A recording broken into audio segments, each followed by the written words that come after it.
നമ്മുടെ സ്കൂളുകൾ ആന നഴ്സറികളാണെന്ന് എം.എൻ. വിജയൻ മാഷ് ഒരിക്കൽ പറഞ്ഞിട്ടുണ്ട്.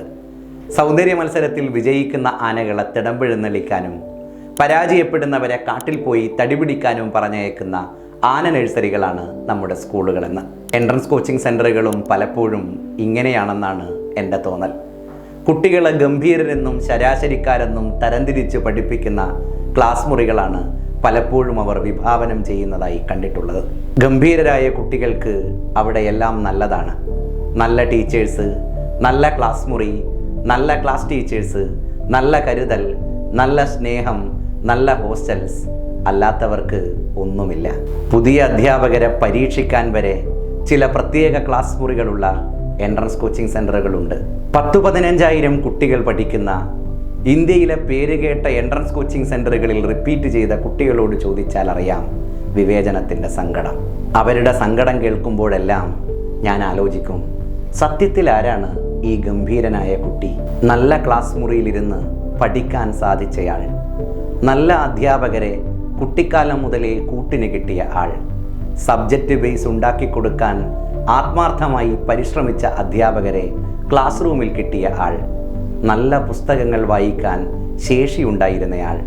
ഇതല്ലാതെ മറ്റെന്താണ് ഒരു നല്ല കുട്ടിയെ, ഒരു മികച്ച കുട്ടിയെ പാകപ്പെടുത്തിയെടുക്കുന്ന ഘടകം? ഇതൊന്നും കിട്ടാതെ പോയ ഒരാളെ മണ്ടനെന്ന് പേര് വിളിച്ച് മാറ്റിയിരുത്തുകയല്ല അധ്യാപകർ ചെയ്യേണ്ടത്.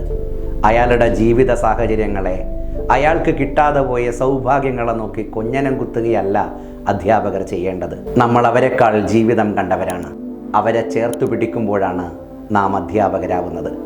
അവർക്ക് കിട്ടാതെ പോയ എല്ലാം നമ്മളുടെ ക്ലാസ് മുറിയിൽ നിന്ന് അവർക്ക് സാധ്യമാക്കി കൊടുക്കാൻ ആത്മാർത്ഥമായി പരിശ്രമിക്കുമ്പോഴാണ് നമ്മളുടെ മുമ്പിൽ കിട്ടുന്ന കുട്ടിയെ അവൻ്റെ പിൽക്കാലങ്ങളിൽ അവന് കിട്ടാതെ പോയതെല്ലാം പകർന്നു കൊടുത്ത് പാകപ്പെടുത്തിയെടുക്കാൻ ആത്മാർത്ഥമായി പരിശ്രമിക്കുമ്പോഴാണ് നാം അധ്യാപകരാവുന്നത്.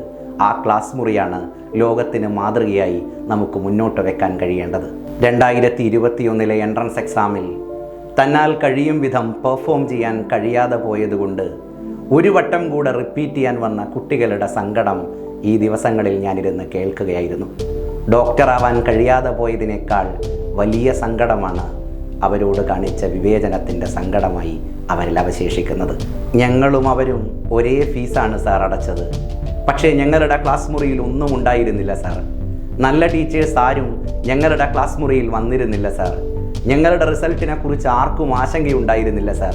ഞങ്ങൾ അഡ്മിഷൻ എടുത്ത ദിവസം മുതലേ തോറ്റവരായിരുന്നു സാർ എന്നവരിരുന്ന് പരാതി പറയുമ്പോൾ എന്നിലെ അധ്യാപകൻ അവരുടെ മുമ്പിലിരുന്ന് നാണിച്ച് തലതാഴ്ത്തുകയായിരുന്നു. ഈ സംസ്കാരമല്ല എൻട്രൻസ് കോച്ചിങ് സെൻ്ററുകൾ കേരളത്തിലും ഇന്ത്യയിലും അവശേഷിപ്പിക്കേണ്ടതെന്നാണ് സൈലം ലേണിംഗ് ആപ്പിൻ്റെ തോന്നൽ. നമുക്കൊരുപാട് നല്ല അധ്യാപകരുണ്ട്, ഗംഭീരരായ അധ്യാപകരുണ്ട്. നല്ല അധ്യാപകരെ തിരഞ്ഞുപിടിച്ച് ഒറ്റ പ്ലാറ്റ്ഫോമിൽ അണിനിരത്തുന്നതിന് ഭാരിച്ച ചിലവുണ്ട്. അവർക്ക് വലിയ ശമ്പളം കൊടുക്കേണ്ടി വരും. പക്ഷേ നാം നമ്മളുടെ കുഞ്ഞുങ്ങളിൽ നിന്ന് വാങ്ങുന്ന പണം ഉപയോഗിക്കേണ്ടത് അതിനു വേണ്ടിയാവണം.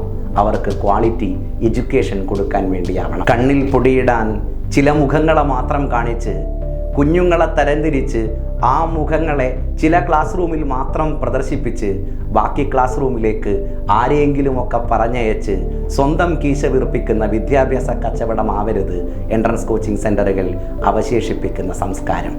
എൻട്രൻസ് എക്സാമിനേഷൻ എഴുതാൻ വേണ്ടി ആത്മാർത്ഥമായി പരിശ്രമിക്കുന്ന കുട്ടികളോട് സൈലം ലേണിംഗ് ആപ്പിന് പറയാനുള്ളത് ഇതാണ്: നിങ്ങളെ ഞങ്ങൾ തരംതിരിക്കില്ല. വിവേചനത്തിൻ്റെ ക്ലാസ് മുറികൾ സൈലം ലേണിംഗ് ആപ്പിലില്ല.